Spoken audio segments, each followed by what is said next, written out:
DNA, the molecule of heredity. This is chapter 12, and I'm Colin McLeod. The Belgian blue, supramuscular cow, and that's what we start off this chapter discussing.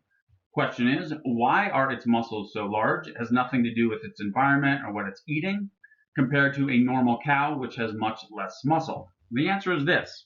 All growth and development is regulated in some manner. So, for example, the growth of a baby in the mother's womb. Its head is going to stop growing in size when its head is big enough. And what does big enough mean exactly? Well, it's all regulated by genes that stop the baby's head from continuing to grow. The same thing is true for muscle. So the average cow that you think of when you're, and probably see when you're driving down the road by a pasture, is something like this cow, and its muscles stop growing when they get to be about as large as you see. The Belgian blue started appearing a couple of hundred years ago, and it was just super muscular. So cattle ranchers, people raising cows, noticed that every now and then they'd have this cow that was just unbelievably muscular. And the reason was that this cow had a change in the myostatin gene. The myostatin gene became dysfunctional and non-functional, and it stopped regulating muscle growth in the same way and allowed muscles to continue developing and developing and developing until you see the cow that you have there in front of you. So this is what, and people didn't know much about genes at all at that time, in the 1800s. So in the late 1800s, this much was known about the genetics of cells. Essentially this: heritable information is carried in discrete units called genes. They didn't even know that it was DNA necessarily. We now know genes are made of DNA. So what scientists were wondering, they didn't know, was whether it was DNA or the protein in a chromosome that actually held the genetic information. So proteins were a leading candidate for a while because there are 20 different amino acids. DNA, on the other hand, just has 4 types of its sort of subunits. So it seemed like DNA is such a simple molecule, just 4 subunits, so 4 different types, and then amino acids, 20. That's more complex. So people thought that it must be protein just because it's more complicated, and it seems like a more likely candidate to explain why is it that the heritable information in plants makes a plant. Why is it that the heritable information in an animal makes an animal? It's got to be more complicated than just 4 different kind of subunits. Those 4 subunits are shown here. Each one is called a nucleotide. We're going to look at this all in greater detail in a moment, but let me introduce it to you first, and then we'll talk about the discovery of DNA. And so if you know kind of a little more about what came later, it makes the earliest discoveries make a little more sense. So nucleotides have 2 things in common with all of them, and that is shown in yellow and blue: a sugar and a phosphate. All nucleotides have a sugar and a phosphate, but they could have one of 4 different bases, underlining and circling them now: A, T, G, or C. So adenine right here, that's what they mean by A. G down here, bottom left, that's what they mean by G. And T stands for thymine, and C stands for cytosine. Those are the 4 different bases. So the order of those bases turns out to code for all of the heritable traits in all living things. Base pairing. In 1940, biochemist E. Chargaff determined that in a DNA molecule, the amount of A equals T and the amount of G equals C. He called this Chargaff's rule, very modest, named it after himself. This equal pairing of A with T and G with C made sense only later, after the 3-dimensional structure of the entire DNA double helix was figured out. So this was, essentially a chemical analysis where he was able to at least sort of guess that A must have something to do with T, interact with it in some way, because for every A, there's a T. So if in a strand or a sample of DNA, there's 22 A's, then there must be 22 T's. And for G, the same thing. If there was 13 G's, then there were always 13 C's. Same thing. If we change the numbers, if there was 100 A's, then there's 100 T's. two G's, then two C's. So he deduced they must have something to do with each other. A later discovery. Late in the 1940s, Rosalind Franklin and Maurice Wilkins studied DNA structure using X-ray scattering. What is that? Well, you shine X-rays at a sample containing something whose structure you're not sure of, and the way that the X-rays bounce off of it produces a picture. So you basically surround this sample with some kind of film, and the way that X-rays bounce off of it, scientists are able to deduce some things about its structure. This was the first picture that they produced, Maurice Wilkins and Rosalind Franklin, of X-ray scattering off a DNA molecule, and they were able to determine some pretty amazing things. They determined that DNA is long and thin. It's a double helix. Double helix means kind of like a ladder that has been twisted, like a rope ladder that's been twisted. It has repeating subunits, and the phosphates are on the outsides. Wow.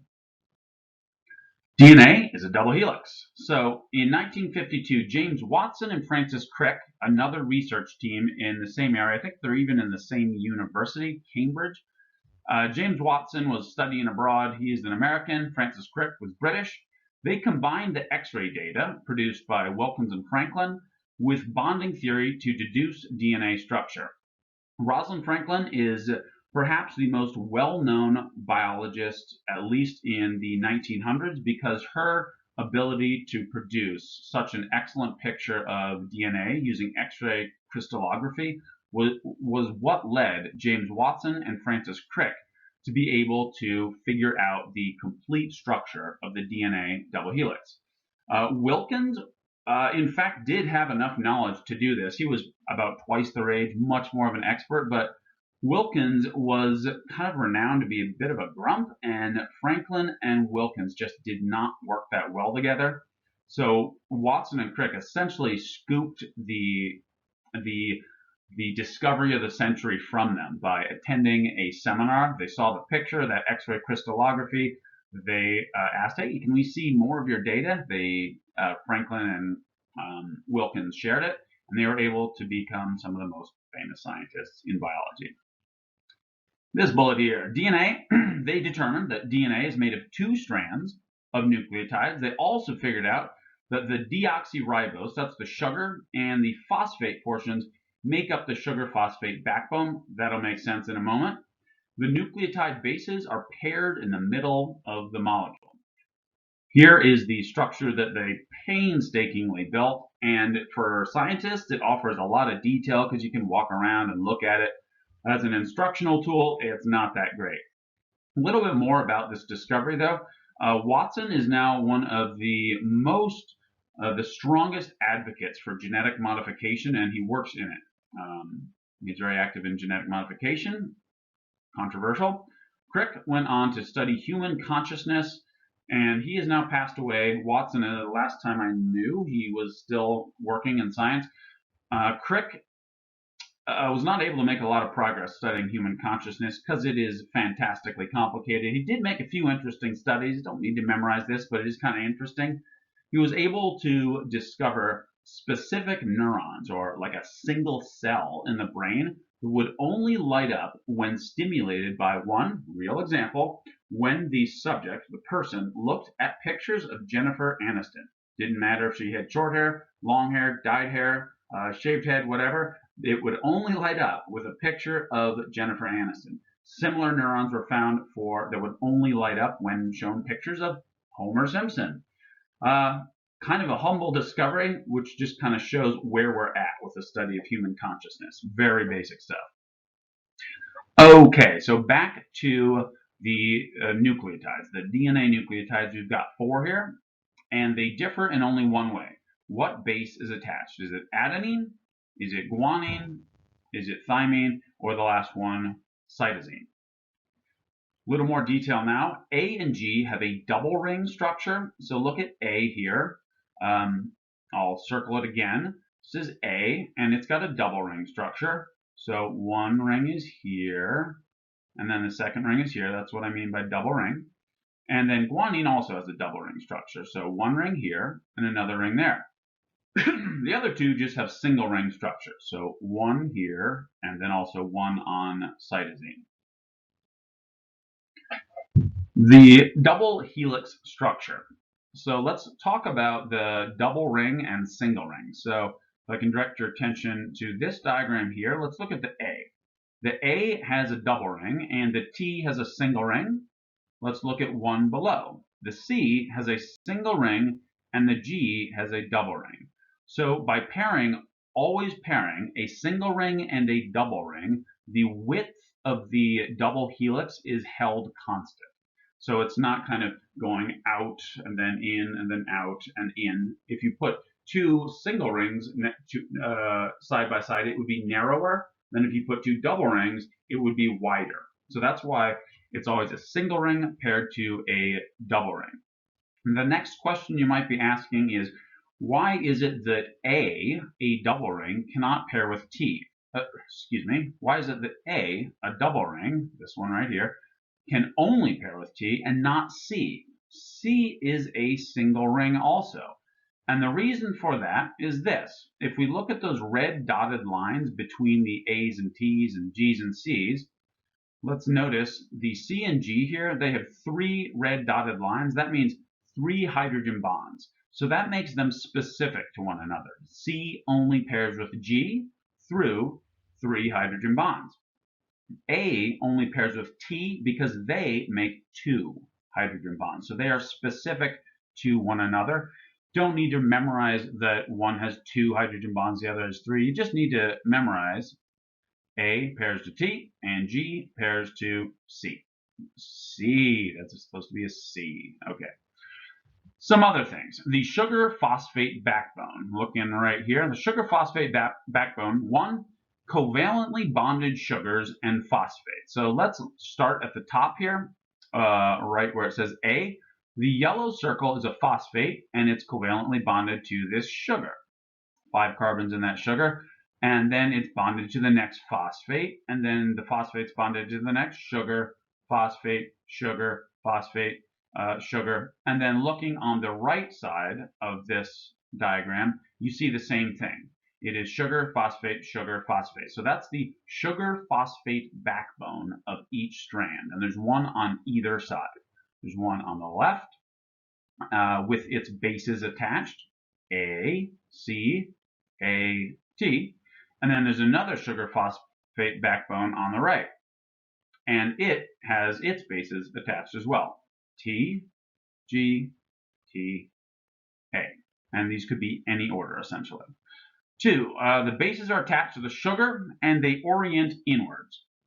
It is double-stranded, so the sugar phosphate backbone on the left, along with its bases, compose one strand, and then the sugar phosphate backbone on the right compose the other strand. If I was going to divide this diagram into its 2 strands, I would draw a line down the middle between the hydrogen bonds. So everything on the left of this red line is one strand. Everything on the right is the second strand. 4, one end has a free sugar and the other end has a free phosphate. And that is why I've included this picture of traffic here to kind of help explain this. So let's look at 4 or 5 as well. The 2 strands are said to be anti-parallel to one another.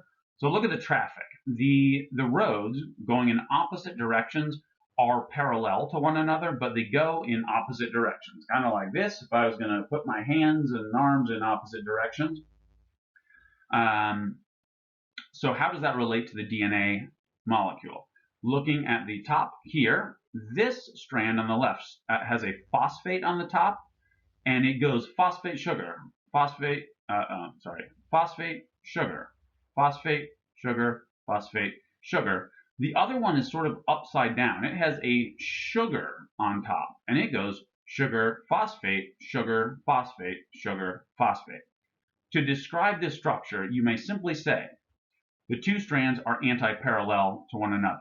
So if I asked you, if I say, showed you a picture of this DNA molecule, and I pointed out that the top of this strand has a phosphate at the end, and then I blanked out all of this, so you can't see this, and I said, so what's on the end of this one? Is it a sugar or a phosphate? You'll have to be able to deduce that because on the left, there's a phosphate here.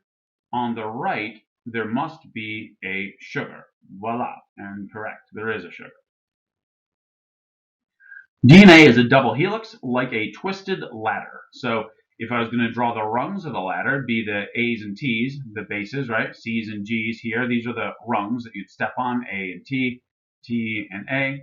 And then the kind of the vertical components of the ladder would be the sugar phosphate backbone, right here and right here. Double helix means two things wrapped around each other like so. That is a helical structure.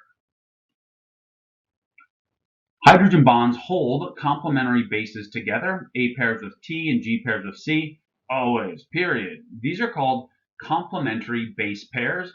Sometimes we'll also just say base pairs, and they'll even abbreviate that further to BPs, base pairs. So that always refers to the number of these pairs in the middle. AT, that's one base pair. CG, that's another base pair. AT, a third. TA, a fourth. Total, we would say in this diagram on the left that we can see 4 base pairs. B, now we're seeing it in its double helix formation. And then C, we're seeing all of the atoms all together. Maybe not all of them because some of them are blocked from view, but that's the most complicated but most accurate view. Double helix structure continued. Number 1, the bases form the rungs of the ladder and are equally wide, again because double ring bases such as A always pair with single ring bases such as T. So double ring bases pair with single ring bases. How does DNA encode information? Bullet 1, how can a molecule with only 4 simple parts be the carrier of genetic information? Why, we would think it'd be something more complicated with thousands of different parts. Bullet 2, the key lies in the sequence, not the number of subunits. So sequence of, if I just thought of one rung of the ladder, so just one, not one rung, but one side of the ladder and just said A, T, G, G, C, there could be a lot of different orders. So it could be A, A, G, G, C, C, T, T, A, T, T, G, or it could be some other order. So there's a lot of combinations of what sequence these 4 bases occur in. Bullet 3, within a DNA strand, the 4 types of bases can be arranged in any linear order. And this sequence is what encodes genetic information. So the sequence. A single gene can be and is generally thousands of base pairs long. So you think about thousands of base pairs. How many different sequences of A's, T's, G's, and C's could you put in that? A lot.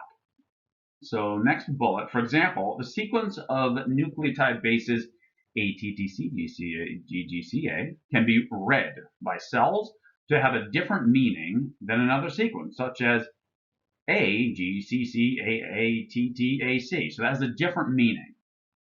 Similar to a sentence in English. We only have 26 letters in our language, but we can write essentially an infinite number of different books by rearranging the order of letters that make up our language. Next bullet, even though only 4 different letters or bases are used, it can be arranged in many possible linear sequences. The order of bases in DNA determines what protein is produced, the order of amino acids. So DNA determines what types of proteins are produced. A little bit more on how is it that only 4 bases can determine such complexity as, say, all living things on Earth. Well, consider computer code. There's all kinds of different computer programs, and computer code only consists of zeros and ones, the order of zeros and ones. So if you have 4 possible repeating units, A, T, G, and C, you can certainly make quite a lot of different sequences. Muscles, mutations, and myostatin. So above the muscular cow circling the main idea here, non-functional myostatin protein, so the muscles grow uninhibited. Cow on the bottom, circling the main idea, functional myostatin protein.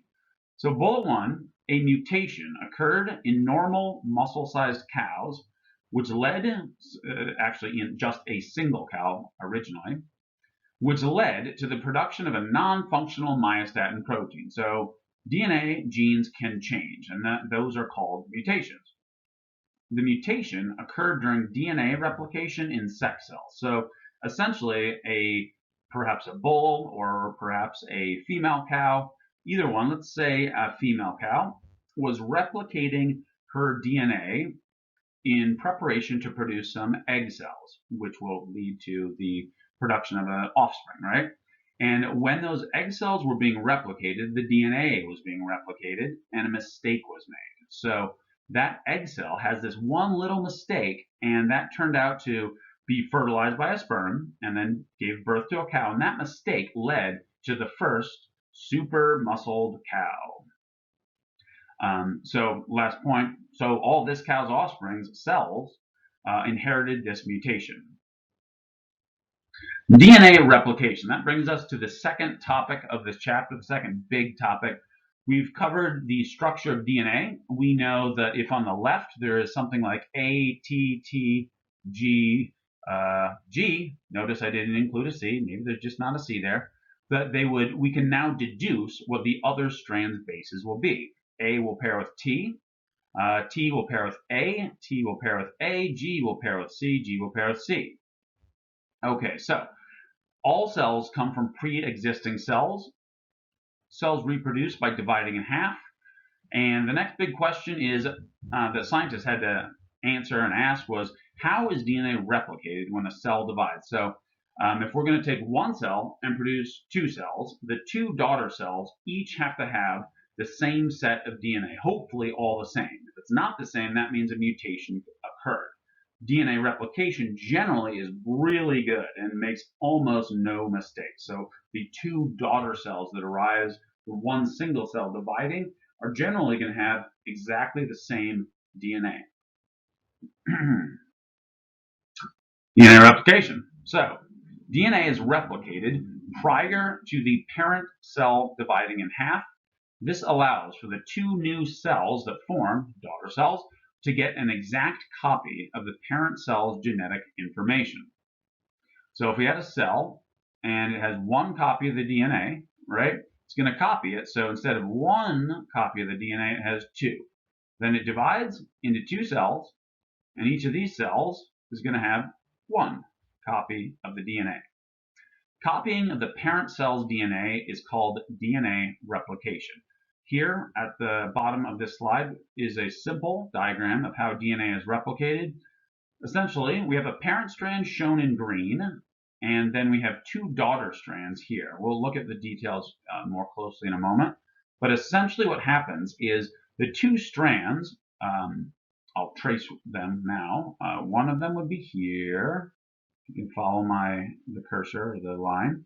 And then the other one would be the other green strand. A little hard to see. And so notice that they have been separated or sort of unwound. And you know that if we circled this C here, the cell is just going to add a complementary base to it. So it'll add a G there. So the base pairing provides the information to the cell about how to make a new strand. If you're confused, congratulations, you're a normal human being. We're going to now look at it in detail. DNA replication. So the ingredients are as follows.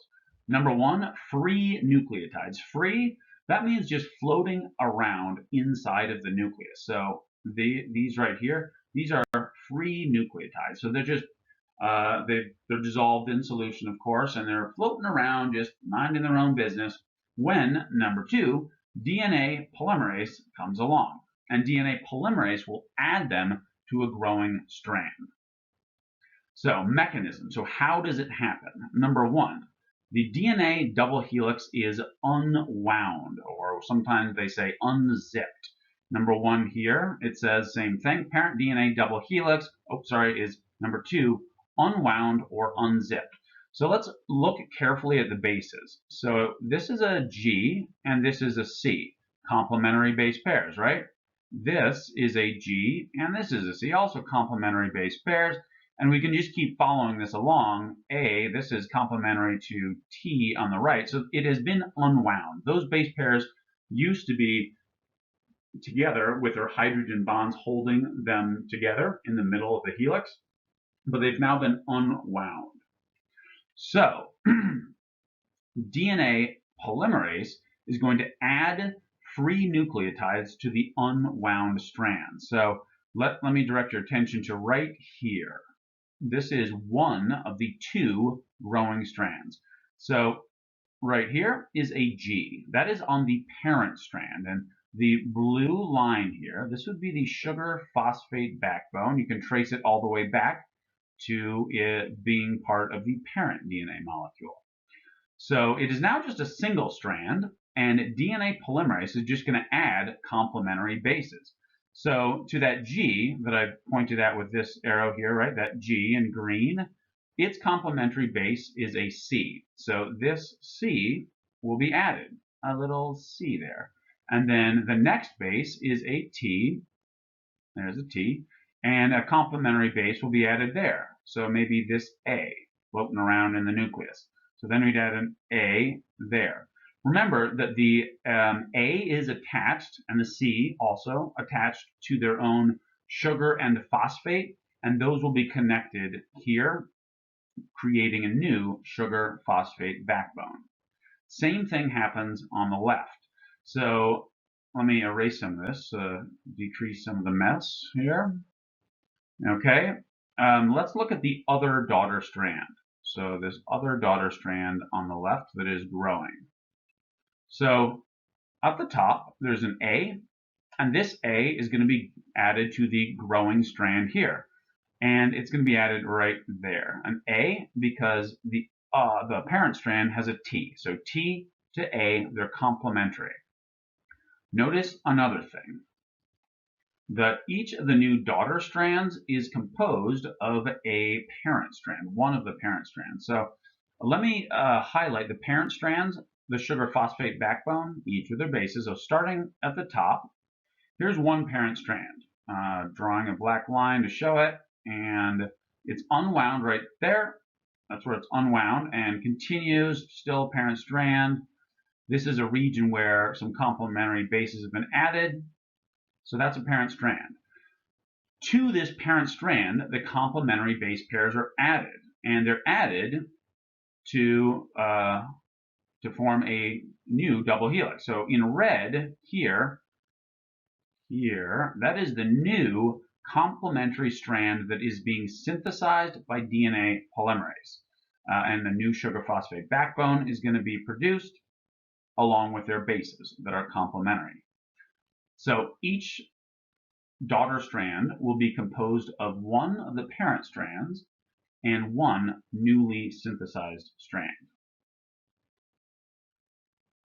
So one DNA double helix up here. It is unwound, separated, and notice we've kind of coded the parent strands in blue. And then the daughter strands, one of them still, remember it's a double helix, so one of them is still blue. That means that's the parent strand.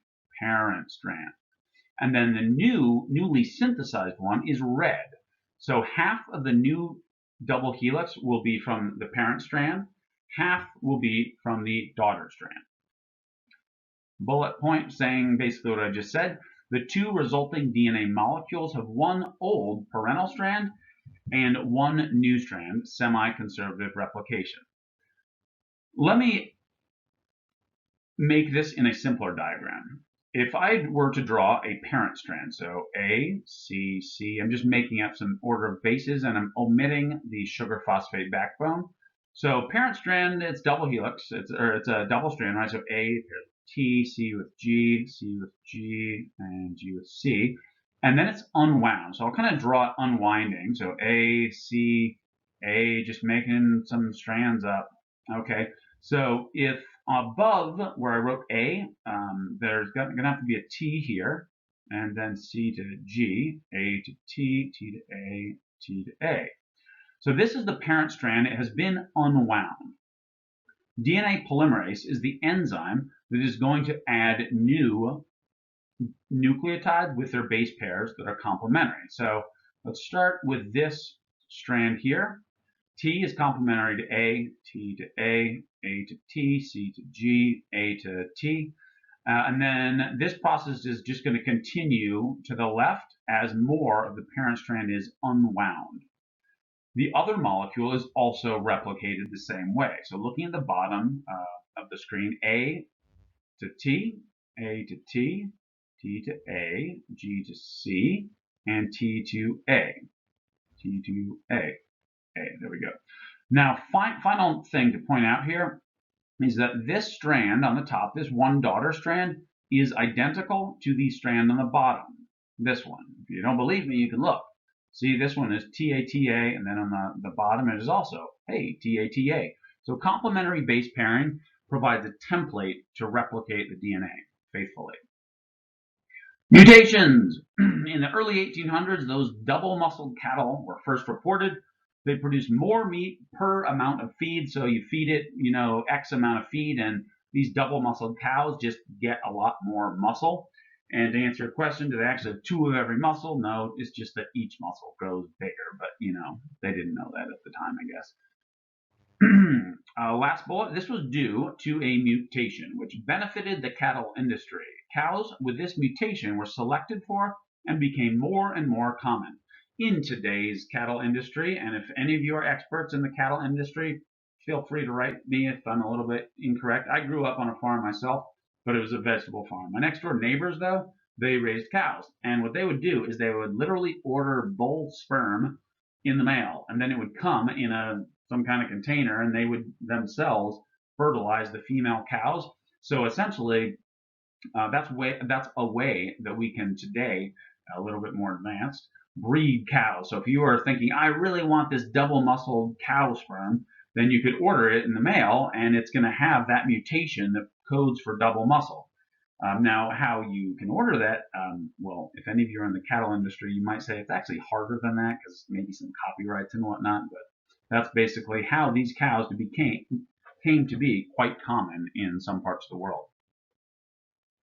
Replication and proofreading. So mutation in the myostatin gene, that was a mistake. Generally, there are not mistakes, at least not many. So replication and proofreading. During replication, DNA polymerase mismatches nucleotides once about every 10,000 to 1 million base pairs. I asked my professor when I was in my graduate program, well, how many mutations typically happen when, say, a person replicates their DNA? And he said about maybe 12 or 20, like 1 or 2 dozen, something like that. And so he noticed the estimate 1 out of every 10,000 to 1 million is a pretty wide range. So we're not really that sure how often mutations occur. And it also depends on the species.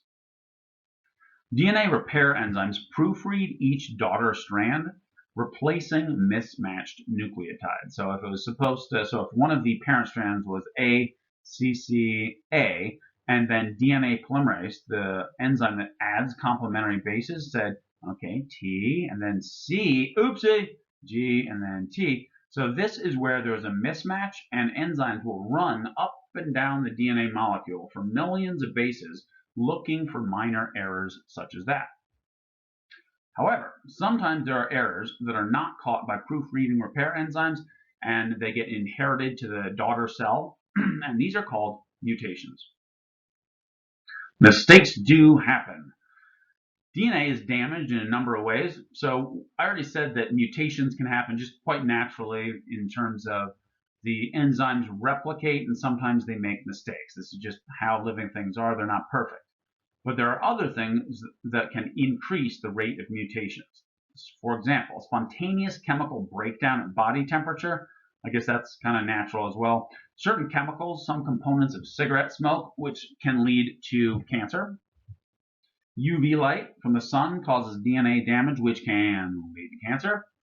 And DNA damage leads to uncontrolled cell division and skin cancer. Right.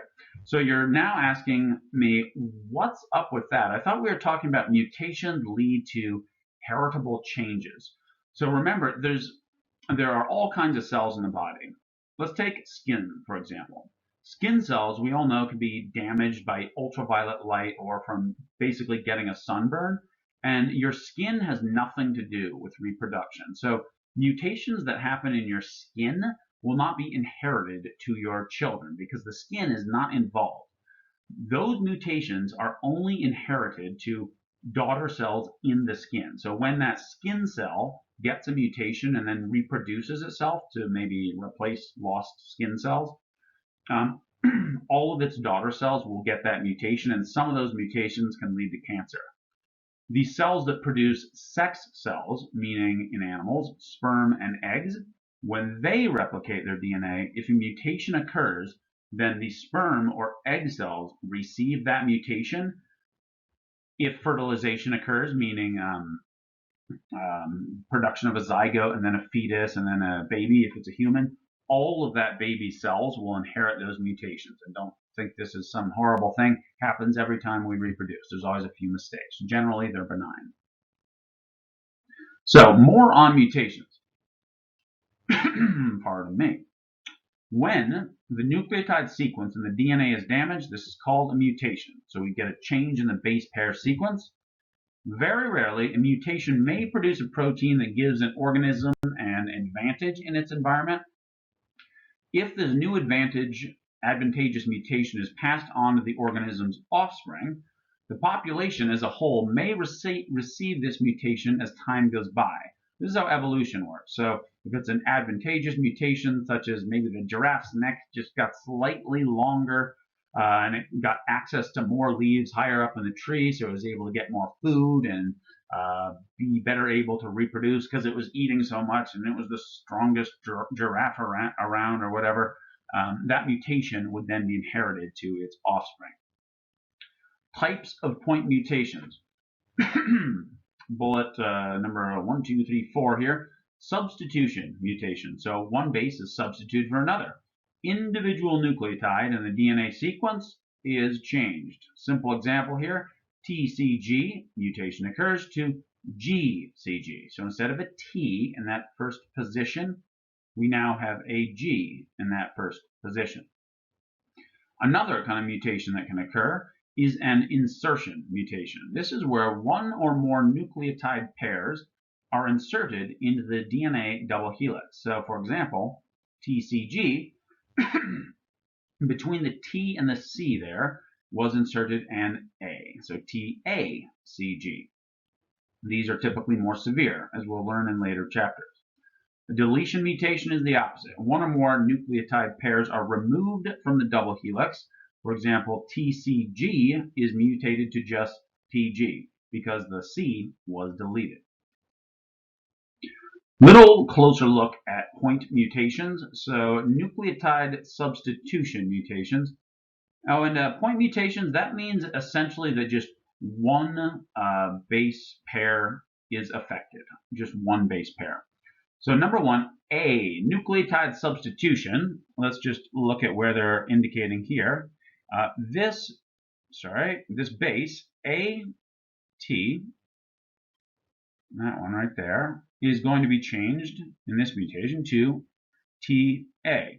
So in this case, they got flipped around. And you're asking, does that matter? What's up with that? And that does matter because, in fact, the code for the DNA, which we'll learn later, is actually just held on one strand. Which strand? Depends. So this would be a different order. On the top, we have, looking at the three bases surrounding the mutation, we have GAG. And then on the bottom, we have GTG. So a change in the sequence. B, an insertion mutation, is where we take a free nucleotide along with its base pair and insert it into some point on the DNA double helix. C, deletion mutation, that is when we take one out. So this is our original strand up here, and we're going to take this CG base pair out, and that's going to alter the DNA sequence. Chromosomal mutations can be more severe and significant. First one is an inversion mutation. A piece of DNA is cut out, turned around, and then reinserted.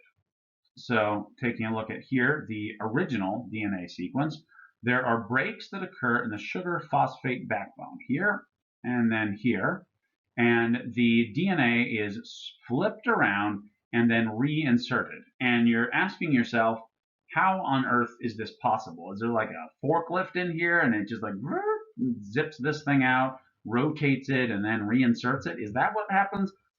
Well, during DNA replication, the diagrams that you were shown, we talked about just one enzyme, and there are, in fact, we don't know how many enzymes are involved in replication. Estimate, last I heard, was somewhere around 20 enzymes, meaning it's super complicated. These strands get all tangled up with one another, and sometimes they get so tangled that the sugar phosphate backbone will get cut, and then it's so tangled that the repair enzymes will try to repair it, but they repair it upside down. I'm aware of, I don't know, maybe 7 enzymes, and let's all be thankful we don't have to learn about them. It's fantastically complicated. Next mutation is a translocation. So that is where one section of DNA from one chromosome is removed from that one chromosome, and then it's inserted into another chromosome. And your textbook, this is what your textbook says. One section from one chromosome taken out, added to another chromosome, but then they describe something that is not the same. So here, let me explain what the book kind of half explains. Here, 2 chromosomes have essentially traded large sections of themselves. And the correct term for that is reciprocal translocation. So it's reciprocated. I'll give you this piece of DNA, you give me that piece of DNA. So what happens? B, translocation. Here I've labeled this section, so this whole section, as the second chromosome, and then on the right, circling this one, this is the first chromosome, first, second, arbitrary, you could reverse it, whatever. So there was a break in the first chromosome right here, and this whole section was added to the second chromosome. So the second chromosome got longer because it got, let's see, 1, 2, 3, 4, 5, 6, 7 bases. And then the second chromosome also had a break in its sugar phosphate backbones here. And these 3 end bases here were added to the other chromosome, to the first chromosome. So the first chromosome got a bit shorter, and the second chromosome got a bit longer. And if you're curious about what other kinds of chromosome mutations have happened, think of a Word document and you've written a whole bunch of stuff on it, and you can just kind of cut and paste in any manner imaginable, and that is how DNA is as well. Sometimes a cut and paste job will turn out to just kill the cell because it's so awful. And then sometimes it turns out to be benign and sometimes advantageous. Translocations continued. So I thought I'd give you kind of a simpler look at a translocation. So the book says a section of one chromosome is inserted into another chromosome. So let's just say chromosome number 1 here and chromosome number 2 here. So let's say chromosome 1 is a big long red thing, just to keep track of our chromosomes. Chromosome 2 is a little shorter, and I'm going to color it black so we can just keep track of which one's which. Let's say the chromosome 2 gets a break here and here.